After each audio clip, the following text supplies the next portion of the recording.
195.25, canal 24. Mesdames et messieurs, bonsoir. Vous êtes bien sûr sur MCR TV et bienvenue dans votre session d'information dont voici les titres.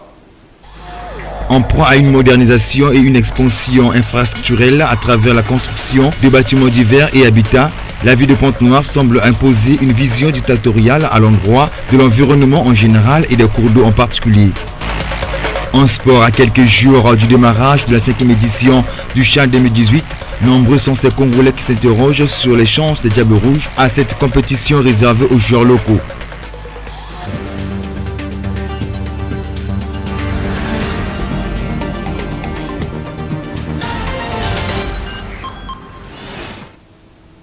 Je vous disais en titre, à quelques jours du démarrage de la 5e édition du CHAN 2018, nombreux sont ces Congolais qui s'interrogent sur les chances des Diables Rouges à cette compétition réservée aux joueurs locaux. Les éléments de réponse dans ce reportage.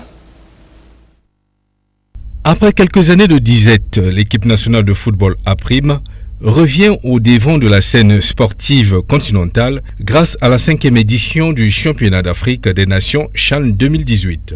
Logé dans le groupe D de cette compétition consacrée aux joueurs locaux, le Congo rivalisera d'ardeur en mi-janvier à Agadir au Maroc avec l'Angola, le Burkina Faso et le Cameroun.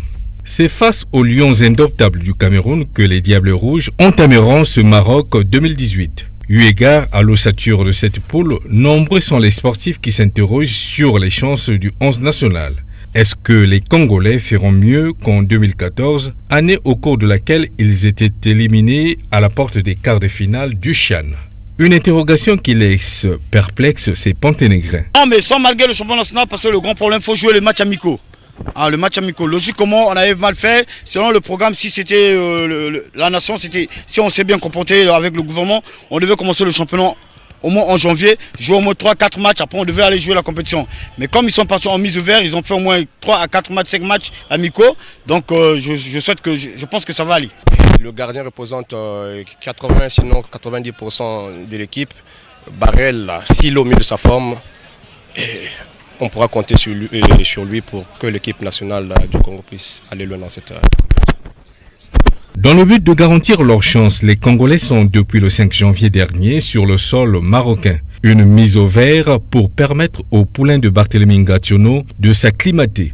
Il faut noter que c'est l'hiver qui règne en ce moment dans le royaume chérifien. Le froid sera donc l'un des handicaps des athlètes des pays au climat plus chaud. Toutefois, en match amical, le Congo a battu mardi 9 janvier 2017 à Rabat l'Ouganda, une autre sélection qualifiée au CHAN 2018, sous le score d'1-0. Parlons société à présent en proie à une expansion et une modernisation infrastructurelle à travers la construction de bâtiments divers et habitats. La ville de Pointe-Noire semble imposer une vision dictatoriale à l'endroit de l'environnement en général et des cours d'eau en particulier. Un reportage. Plusieurs cours d'eau traversant la ville océane et servant d'évacuateurs d'eau usagés et de pluie font aujourd'hui l'objet d'une spoliation sans précédent de la part des citoyens qui, au nom de leur propre chef, font preuve d'un civisme notoire. Un cours d'eau voyant son lit entièrement recouvert par des remblais à certains endroits pour la construction d'habitations privées, mais aussi réduit en simple canalisation d'à peine plus d'1 mètre de large et de profondeur à d'autres endroits. Voilà le tableau plus qu'accablant que nous pouvons observer avec désolation au quartier Pita, zone Wharf. Une situation des plus difficiles qui, en cette période pluvieuse, inscrit en victime les habitants de la dite zone. La situation en cours d'eau, parce qu'en bas là-bas, il y a des bouchées, il y a des gens qui ont remblé là-bas, il n'y a pas accès de l'eau. C'est comme ça que ça a bouché là-bas, c'est comme ça qu'il y a beaucoup de maisons qui sont tombées et puis il n'y a pas accès beaucoup de l'eau envers ici. Quand ça pleut beaucoup, il y a beaucoup de gens, on n'a même pas l'accès de passage, tels que les gens qui ont des motos là, parce qu'il y a des gens qui sont remblés en bas là-bas, ils sont un peu de coincés de l'eau, et puis les caniveaux sont un peu petits. C'est comme ça qu'on a beaucoup de problèmes ici au niveau de Wharf et Pita, on a beaucoup de problèmes. C'est un cours d'eau à Pointe-Noire qui te jette vers Loyer et puis Loyer à la mer. Ouais, l'appel pour moi, avec les autorités congolaises, c'est un appel pour tout le monde parce qu'il faut entretenir bien le cours d'eau parce que c'est une seule rivière qui allait jeter Loyer pour jeter à la mer. Si c'est bien entretenu, les gens, Pita, Wharf, nous tombent bien on n'est pas tombé dans cette situation-là. Donc je demande à toutes les autorités de venir à notre aide et bien entretenir cette cours d'eau-là. Difficile d'exempter de toute forme de responsabilité l'autorité en charge de la préservation des cours d'eau. Selon une source bien indiquée, une commission réunissant le cadastre, la mairie, le domaine de l'État et le bureau des affaires foncières a été mise en place. Il siégera très prochainement afin de rendre justice à l'environnement, lequel aujourd'hui se doit d'être protégé. Hormis les vendeurs à l'étal et autres petits commerces, l'occupation anarchique du domaine public est aussi renforcée à grande échelle par les véhicules stationnés dans les grandes artères de la ville de Pointe-Noire. Je vous propose de suivre le constat de Saint-Cyr Modeste Mafouta Paris.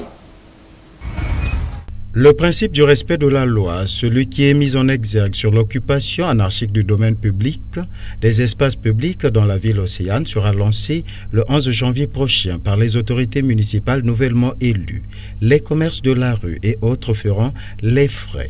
Ainsi, les véhicules devraient aussi faire l'objet d'un regard particulier à cause de l'encombrement des trottoirs dans les grandes artères de la ville de Pointe-Noire, par manque de parking à ces endroits précités. Cela est la cause du ralentissement de la circulation routière et du rétrécissement des voies pour la bonne circulation des véhicules dans la capitale économique de notre pays, qui voit son parc auto s'agrandir du jour au lendemain. Fernande Fideline Monka, automobiliste, parle de ce manquement.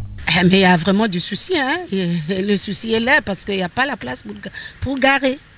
La voie est restreinte et bon, vous voyez les autres gares même dans la rue. Non, mais on voit à Pakenchef, il y a des parkings. Donc on ne va plus s'atteler sur le passé, hein? C'est déjà là, mais pour ceux qui vont construire prochainement, qu'ils pensent au parking.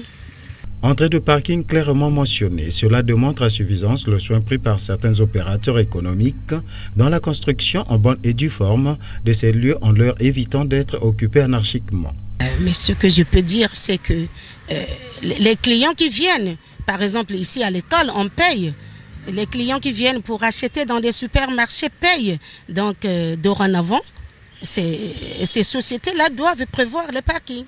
Que les lieux qui encombrent la circulation routière soient à l'avenir construits à l'exemple de ces parkings modernes de certaines agences de la ville de Pointe-Noire. Érosion, ravinement menacent dangereusement la plupart des quartiers de l'arrondissement 5 Mongopoukou, une situation qui ne laisse pas insensibles les autorités municipales. Sur les causes de ces désastres, Zéphirengui, administrateur maire du 5e arrondissement, établit les responsabilités au micro d'Alfred Bongat. Nous sommes tous responsables en ce qui concerne l'assainissement de la ville, et particulièrement par exemple en ce qui concerne les érosions. Les érosions ont plusieurs causes à Pointe-Noire, honnêtement. Il y a d'abord la responsabilité qui incombe les terriens. Les terriens, bien que ils ont leur droit de vendre leurs terres, c'est évident, mais ils ne travaillent pas en harmonie avec nous, mairie. Et des fois, la mairie est surprise du fait que les zones à défendre, les zones marquageuses, les cours d'eau, par exemple, bon, il y a aussi des ravins. Il y a aussi des rivières, des ruisseaux. Ce sont les zones qui sont réservées à l'État. D'autre part, les acheteurs, donc les acquéreurs, ont également une part de responsabilité, sachant très bien que c'est une zone à défendre et que personne ne peut oser à vendre une zone à défendre. Une zone qui est menacée tôt ou tard par les grandes pluies qui nous amènent à des érosions. Alors, chez moi, naïvement, alors ils se permettent d'acheter. Nous aussi, nous sommes responsables parce que les terriens vivent à Pointe-Noire, nous les connaissons.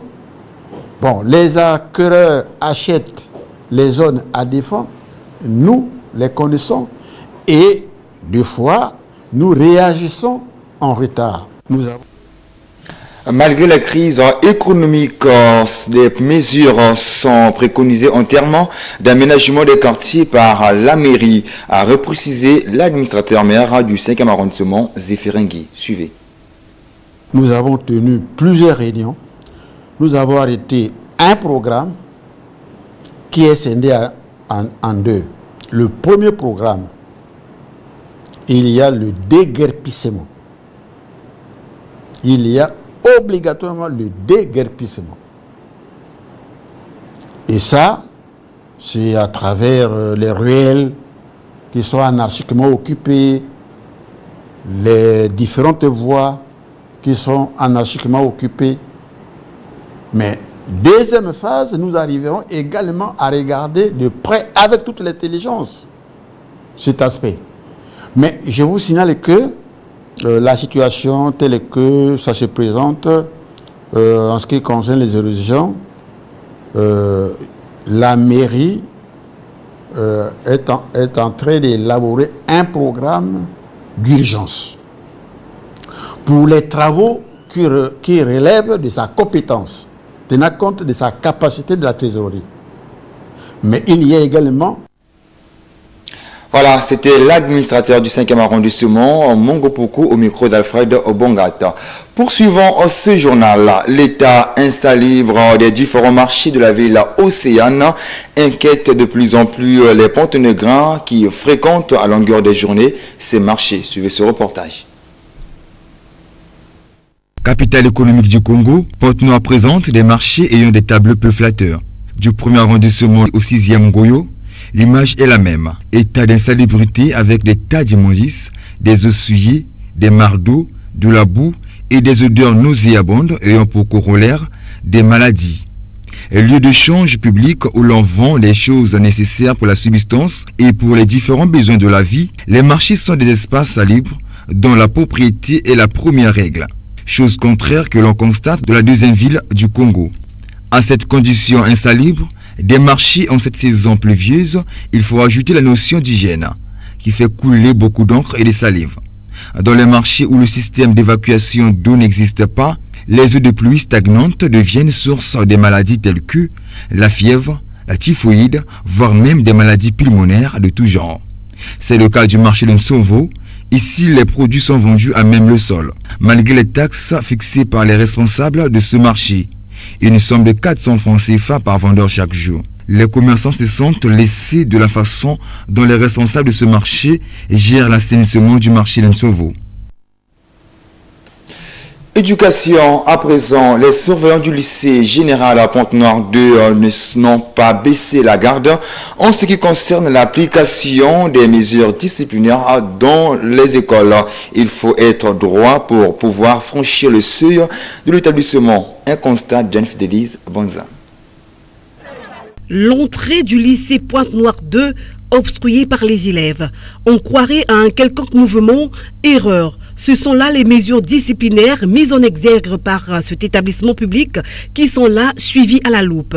Car débutées pendant la rentrée scolaire, elles sont aujourd'hui appliquées avec dextérité. Au portail, 2 surveillants, leur rôle, s'assurer du port de l'uniforme scolaire. L'école aujourd'hui a changé. Les élèves se comportent mal, ils ont un accoutrement qui n'est pas décent. Donc ils sont dans les salles de classe avec des téléphones, des écouteurs, donc ça nous fait très mal.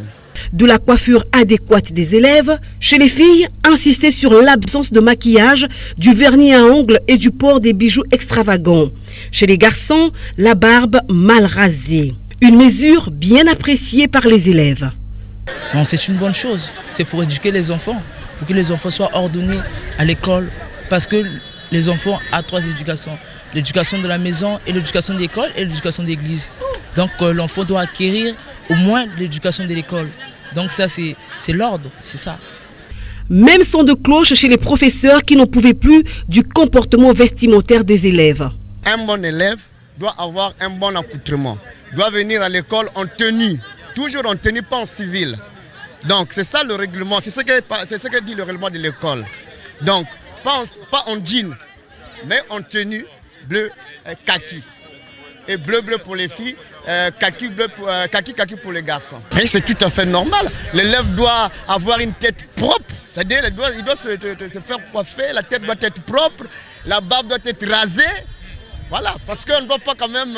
Sinon, si l'élève a la barbe dans la classe, il serait confondu à quelqu'un de la rue. C'est pas normal. Un élève devrait être un exemple dans la société. Les mesures disciplinaires sont d'une importance capitale à l'école, dans ce sens qu'ils font éviter aux enfants le complexe, le harcèlement sexuel et bien d'autres déviations au milieu scolaire. Grand merci à l'équipe rédactionnelle d'MCR TV. Mesdames, Messieurs, c'est par ce reportage de Dan Fidelisa Banza que nous mettons un terme à ce journal. Au revoir et bonne soirée à tous.